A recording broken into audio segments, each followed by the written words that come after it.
Assalamualaikum warahmatullahi wabarakatuh. Kami dari tim 4 akan mempresentasikan materi mengenai tipologi dan tantangan ekonomi kreatif.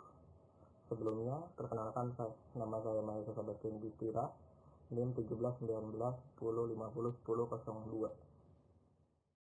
Nama saya Intan Friska Permatasari dari PWK 18, NIM 18191050106.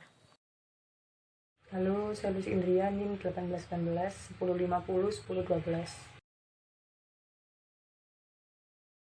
Timeline dari presentasi kali ini ada definisi, tipologi, tantangan, dan studi kasus dari ekonomi kreatif. Pengertian dari ekonomi kreatif menurut Departemen Perdagangan RI tahun 2005 adalah industri yang berasal dari pemanfaatan kreativitas, keterampilan, serta bakat individu untuk menciptakan kesejahteraan, lapangan pekerjaan, dengan menghasilkan dan memperdayakan daya kreasi dan daya cipta individu tersebut. Selanjutnya merupakan penjelasan dari tipologi dari ekonomi kreatif. Terdapat 16 subsektor ekonomi kreatif, yaitu aplikasi dan pengembang permainan, kedua arsitektur, ketiga desain produk, keempat fashion, kelima desain interior, keenam desain komunikasi visual, ketujuh seni pertunjukan, 8 film animasi dan video, 9 fotografi, 10 kriya, 11 kuliner, 12 musik, 13 penerbitan, 14 periklanan, 15 seni rupa, dan 16 televisi dan radio. Terdapat beberapa pengertian dan alasan dari subsektor yang telah disebutkan. Yang pertama, aplikasi dan pengelolaan permainan yang menjadi salah satu macam ekonomi kreatif dikarenakan meningkatnya penggunaan smartphone di Indonesia. Yang kedua, ada arsitektur yang menjadi salah satu subsektor ekonomi kreatif memiliki peranan yang penting dari sisi kebudayaan dan pembangunan. Ketiga, ada desain produk, di mana desainer produk menggunakan dan menghasilkan suatu produk yang dapat menggabungkan dari fungsi produk dan estetika produk sehingga dapat menghasilkan nilai tambah yang lebih. Keempat, ada subsektor ekonomi kreatif berupa fashion yang menurut Kementerian Perindustrian 2016 memiliki nilai ekspor cukup tinggi yaitu 11,7 miliar US dollar. Dan contoh yang terakhir merupakan kuliner. Dari data dari Badan Ekonomi Kreatif menyebutkan bahwa sektor ini menyumbang kontribusi 30% dari total sektor pariwisata dan ekonomi kreatif. Dalam praktik pengembangan ekonomi kreatif di Indonesia, masih ditemui tantangan-tantangan yang harus dilalui oleh para pelaku usaha kreatif. Nah, menurut Susanti Kurniawati, beberapa tantangan tersebut antara lain adalah pesaing luar negeri, di mana pelaku usaha kreatif dari luar negeri ini menjadi salah satu tantangan sebab kreativitas yang tinggi dan penguasaan teknologi yang maju. Selain itu juga, pelaku usaha kreatif luar negeri itu lebih mudah berusaha sebab masih suburnya image bergengsi jika menggunakan produk buatan luar negeri. Selanjutnya adalah masuknya budaya asing. Budaya asing yang masuk ke Indonesia dapat bersifat mengakulturasi dan mensubstitusi budaya lokal setempat, sehingga nilai budaya lokal yang ada di tempat tersebut atau nilai budaya lokal setempat dapat terkikis secara perlahan dan produk seni yang dihasilkan pun dapat kehilangan jati dirinya. Selanjutnya, rendahnya apresiasi masyarakat terhadap profesi kreatif. Nah, hal ini tuh dikarenakan paradigma yang telah mengakar kuat di masyarakat bahwa profesi yang bersinggungan dengan seni tidak menjamin kehidupan yang makmur. Selanjutnya adalah standar profesi, di mana standar profesi adalah tolak ukur kemampuan dan kompetensi pekerja. Di bidang kreativitas dan seni, standar ini tuh bersifat abstrak dan cenderung sulit untuk menentukan indikator-indikator untuk menilai kompetensi para pekerja. Selanjutnya, mengenai tantangan yang harus dihadapi oleh para pelaku usaha kreatif di Indonesia adalah mengenai bahan baku. Nah, di bidang usaha kreatif, bahan baku yang sifatnya utama dan tak berwujud adalah kreativitas. Selanjutnya, untuk bahan baku material berupa kayu, rotan, logam mulia, dan lain-lain misalnya, baik bahan baku yang dapat diperbaharui maupun yang tidak, atau yang bernilai mahal seperti ketersediaan aliran listrik. Selanjutnya adalah perubahan teknologi atau perkembangan teknologi. Nah, perkembangan teknologi yang masif untuk mendukung kreativitas misalnya di bidang grafis seperti periklanan, perfilman, percetakan, video, dan radio menuntut para pelaku usaha untuk memiliki dan mampu mengoperasikan teknologi canggih ini agar tidak kalah bersaing dan dapat adaptif untuk menjadi yang terdepan. Berikutnya, saya akan menjelaskan mengenai studi kasus dengan judul Strategi Pengembangan Ekonomi Kreatif di Malang Raya. Pertama, kita bahas dulu latar belakangnya. Hadirnya Industri 4.0 kini menimbulkan harapan baru dalam percepatan kemajuan ekonomi sekaligus tantangan dalam penciptaan kesempatan kerja di Indonesia. Dengan digitasi interkoneksi produk, mata rantai perdagangan dapat diperpendek sehingga mempercepat mobilitas arus barang dan jasa dari produsen ke konsumen. Pada tahap lanjut, hal ini akan menurunkan biaya operasional sehingga berpotensi meningkatkan kegiatan ekonomi, pendapatan produsen, serta efisiensi konsumen. Hal ini sangat mungkin menimbulkan pengurangan tenaga kerja. Namun, ancaman kehadiran Industri 4.0 terhadap pengurangan tenaga kerja tidak berlaku pada seluruh kegiatan industri. Adapun salah satu kegiatan industri yang tidak terlalu berdampak pengurangan tenaga kerja ialah industri kreatif. Sebab industri kreatif berbasis kreativitas, seni, budaya, dan inovasi. Lebih jauh, studi Nesta pada 2015 dalam media Indonesia tentang robot versus kreativitas menyebut bahwa pekerjaan di sektor kreatif dapat bertahan dari ancaman otomatisasi sekitar 86% di AS dan 87% di UK. Bahkan keberadaan sektor kreatif jika dikembangkan secara serius menurut Nesta dapat menjadi motor penggerak ekonomi pada abad ke-21. Malang Raya dengan populasi 3,5 juta jiwa menjadi salah satu wilayah yang memiliki potensi besar bagi pasar industri kreatif. Dari total produk domestik regional bruto atau PDRB, 60% lebih berasal dari sektor konsumsi, termasuk produk dari industri kreatif. Menurut catatan koran sindo.com. Industri kreatif di Malang Raya diharapkan dapat terus memainkan perannya dalam menopang pertumbuhan ekonomi nasional dan menciptakan kemakmuran bangsa. Bagaimana agar peran tersebut dapat diemban oleh industri kreatif menjadi pertanyaan yang krusial dan menjadi topik diskusi yang menarik serta topik penelitian yang hangat dalam berbagai forum. Pada 2013, hasil penelitian Yuda Prasetyawan menemukan bahwa berdasarkan peta jaringan supply chain, didapatkan pemangku kepentingan yang mendukung berjalannya proses bisnis yang dilakukan UKM. Industri kreatif di Kabupaten Malang layak secara finansial karena mendapat nilai NPV yang positif sebesar Rp42.316.170 dengan IRR 19,79%.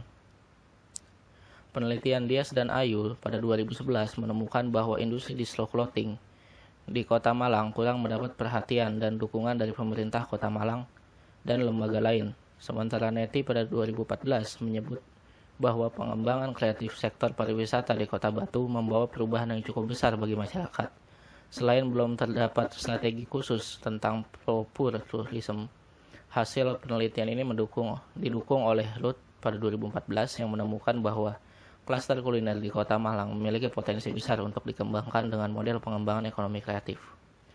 Penelitian tersebut masih bersifat parsial sehingga belum dapat diketahui kondisi ekonomi kreatif di Malang Raya secara komprehensif sebagai dasar pengembangannya.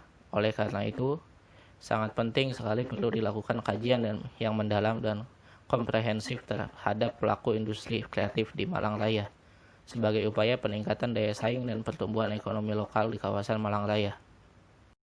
Dalam jurnal ini, metode yang digunakan adalah deskriptif, kuantitatif, dan kualitatif, dengan ruang lingkup meliputi identifikasi dan kebijakan yang berhubungan dengan potensi-potensi ekonomi kreatif di Malang Raya. Dengan beberapa variabel potensi Malang Raya, meliputi pengamatan tentang potensi ekonomi, potensi sosial, dan budaya masyarakat setempat. Data yang akan dipakai adalah data primer dan data sekunder. Teknik pengumpulan data antara lain observasi, wawancara, dan kuesioner. Untuk metode analisis yang digunakan dalam penelitian ini ada 3 macam. Yang pertama, analisis location question atau LQ, yang kedua analisis shift share, dan yang ketiga analisis SWOT. Selanjutnya kita akan membahas hasil Yang pertama yaitu hasil analisa daya saing. Dapat dilihat pada tabel 1, 2, dan 3, pola perkembangan ekonomi Kota Malang berada pada kuadran 1, yaitu daerah cepat maju dan cepat tumbuh.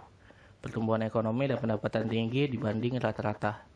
Lalu Kabupaten Malang berada pada kuadran 3, yaitu daerah berkembang, tingkat pertumbuhan tinggi, tetapi tidak tingkat pendapatan per kapita lebih rendah dibanding rata-rata daerah yang lebih tinggi. Dan yang terakhir, pola perkembangan ekonomi Kota Batu berada pada kuadran 1, yaitu daerah cepat maju dan cepat tumbuh, tingkat pertumbuhan ekonomi dan tingkat pendapatan lebih tinggi dibanding rata-rata. Selanjutnya, pembahasan hasil analisis LQ. Pada hasil analisis LQ ini menunjukkan bahwa sektor unggulan di Kota Malang, yaitu yang pertama ada sektor pengadaan air, pengelolaan sampah, limbah, dan daur ulang. Yang kedua, konstruksi. Yang ketiga, perdagangan besar dan eceran, reparasi mobil dan sepeda motor. Yang keempat, jasa keuangan dan asuransi. Yang kelima, jasa pendidikan. Dan yang keenam, jasa kesehatan dan kegiatan sosial. Lalu pada sektor unggulan di Kota Batu, yang pertama, konstruksi. Yang kedua, perdagangan besar dan eceran, reparasi mobil dan sepeda motor. Yang ketiga, penyediaan akomodasi dan makan, minum. Yang keempat, jasa lainnya. Sedangkan pada sektor unggulan di Kabupaten Malang, yang pertama, pertanian, kehutanan, dan perikanan. Yang kedua, industri pengolahan. Dan yang ketiga, jasa lainnya. Berikutnya untuk hasil analisis SIPSER. Yang pertama ada Kota Malang. Secara agregat, pergeseran bersih di Kota Malang menghasilkan nilai positif, memberikan sumbangan pertumbuhan PDRB periode 2014 sampai 2018 yaitu 304,2 miliar rupiah. Kota Malang termasuk ke dalam kelompok yang progresif. Untuk detail setiap sektor di setiap kuadrannya itu ada pada slide yang tertera. Selanjutnya, untuk Kabupaten Malang termasuk kelompok yang lamban, memberikan sumbangan terhadap pertumbuhan PDRB negatif 246,6 miliar rupiah. Untuk sektor-sektor yang lebih detail itu ada, untuk sektor kuadrannya yang lebih detail ada pada slide yang tertera. Yang terakhir yaitu Kota Batu, termasuk kelompok progresif maju, memberikan sumbangan pertumbuhan PDRB positif 471,9 miliar rupiah. Untuk setiap kuadrannya, setiap sektornya dapat dilihat pada slide yang tertera. Selanjutnya hasil analisis SWOT. Hasil pemetaan analisis SWOT terhadap faktor yang mempengaruhi tumbuh dan berkembangnya ekonomi kreatif di Malang Raya adalah memperlihatkan posisi strategis tumbuh dan berkembang. Alternatif strategi yang dapat diterapkan ke depan pada masa mendatang adalah strategi pengembangan pasar. Yang terakhir, sasaran, arahan, strategi, dan program pengembangan ekonomi kreatif Malang Raya. Arah dan kebijakan ini akan dicapai melalui beberapa strategi pembangunan mempertimbangkan kondisi, potensi, dan permasalahan terkini yang dihadapi dengan model yang ditawarkan adalah sebagai berikut. Yang pertama, peningkatan jumlah sumber daya manusia kreatif yang berkualitas secara berkesinambungan yang dilakukan dengan strategi membangun akses pertukaran informasi dan pengetahuan di masyarakat dalam skala daerah, nasional maupun internasional. Yang kedua, penekanan komitmen dan political will pemerintah daerah untuk meningkatkan penghargaan insan kreatif, memberikan nilai tambah secara ekonomi dan sosial yang dilakukan dengan strategi memberikan dukungan insan kreatif berbakat mendapat kesempatan di dunia internasional. Misal, memberikan dukungan pada kegiatan dan organisasi seni budaya dan iptek yang berperan dalam industri kreatif. Menyelenggarakan acara dan program yang menggali, mengangkat, dan mempromosikan talenta kreatif di masyarakat. Dan membangun akses kemitraan antara insan kreatif sukses dan potensial untuk dikembangkan lewat proses mentoring. Yang ketiga, peningkatan jumlah entrepreneur kreatif yang mendorong tumbuhnya lapangan yang kerja kreatif yang dilakukan dengan mendukung para entrepreneur kreatif dengan memberikan kemudahan dalam menjalankan usaha dalam aspek permodalan, perizinan, dan maupun pemasaran. Membangun mekanisme kemitraan antara pelaku bisnis sebagai wadah bisnis coaching. Yang keempat, peningkatan daya tarik subsektor industri kreatif untuk mendorong berkarir dan berinvestasi dengan strategi sebagai berikut. Memperluas jangkauan distribusi, misalnya dengan memperluas saluran distribusi, meningkatkan apresiasi pasar produk dan jasa industri kreatif, mengumpulkan dan mengembangkan riset pasar domestik dan asing atas produk atau jasa industri kreatif, melakukan promosi dalam dan luar negeri tentang produk dan jasa industri kreatif Malang Raya agar lebih dikenal oleh pasar domestik dan pasar luar negeri, menata dan merevitalisasi regulasi distribusi, regulasi impor-ekspor, subsidi untuk menjamin nilai tambah dan untuk meningkatkan potensi pasar. Yang kelima, peningkatan efisiensi serta produktivitas industri untuk meningkatkan keunggulan kompetitif yang dapat dilakukan dengan penataan industri pendukung antara lain penataan regulasi bahan baku, budidaya, relokasi, dan riset inovasi bahan baku alternatif, memberikan insentif ekspor dan impor produk atau jasa dalam industri kreatif. Yang keenam, peningkatan inovasi bermuatan lokal untuk menciptakan keunggulan kompetitif dengan strategi melakukan revitalisasi regulasi impor teknologi pendukung industri kreatif. Yang ketujuh, penguatan iklim usaha kondusif, mendorong investasi dan infrastruktur teknologi. Hal ini dapat dilakukan dengan mengevaluasi kebijakan ekspor komoditi hayati yang merupakan bahan baku utama bagi industri kreatif. Membuat peraturan perdagangan komoditi hayati bagi industri kreatif yang menguntungkan petani komoditi dan pelaku usaha industri kreatif. Yang kedelapan, penciptaan penghargaan terhadap hak kekayaan intelektual dan pengakuan terhadap manfaat bagi ekonomi yang dapat dilakukan dengan memantapkan landasan interaksi bisnis antara perusahaan dengan individu kreatif terkait berupa standar kontrak bisnis menghargai HKI dengan sistem royalti, pencegahan plagiarisme atau yang lainnya. Yang kesembilan, peningkatan apresiasi seni budaya lokal melalui penghargaan produk berkualitas bermuatan budaya daerah dengan melakukan kampanye penggunaan produk kreatif dalam negeri, khususnya Malang Raya, sebagai apresiasi masyarakat terhadap budaya daerah. Yang ke-10, peningkatan kesadaran dan penghargaan dunia internasional terhadap produk atau jasa Malang Raya bermuatan budaya dengan strategi membangun konsep, strategi, dan implementasi kampanye tentang Malang Raya berdasarkan keragaman budaya dan keindahan alamnya, dan sesuai citra rasa pasar internasional.